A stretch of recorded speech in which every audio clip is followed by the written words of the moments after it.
হরে কৃষ্ণ। সাধু শব্দের অর্থ কী? সাধু শব্দের অর্থ হচ্ছে পরদুঃখে দুঃখী। তো এই জগতে আমরা সকলে দুঃখী, কেউ বলতে পারবে না আমি সুখী।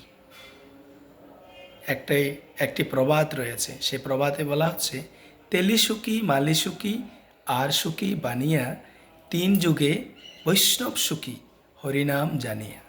অর্থাৎ তেলি সুখী কীভাবে? তেল বিক্রি করার মাধ্যমে। মালি সুখী কীভাবে? ফুল বিক্রি করার মাধ্যমে। বানিয়া সুখী কীভাবে? স্বর্ণ বিক্রি করার মাধ্যমে, অলংকার বিক্রি করার মাধ্যমে। কিন্তু তারা প্রকৃত সুখী নয়। প্রকৃত সুখীকে যে কৃষ্ণ সম্বন্ধে জানে, যে কৃষ্ণ সেবায় নিজেকে সম্পূর্ণভাবে নিয়োজিত রেখেছেন, নিয়োজিত রাখতে প্রচেষ্টায় রয়েছেন, সেই ব্যক্তি প্রকৃত সুখী।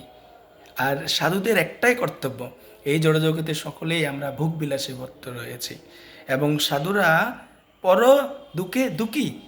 এই জগতের যে ভোগবিলাসে আমরা যুক্ত রয়েছি তাই আমরা পরম দুঃখী।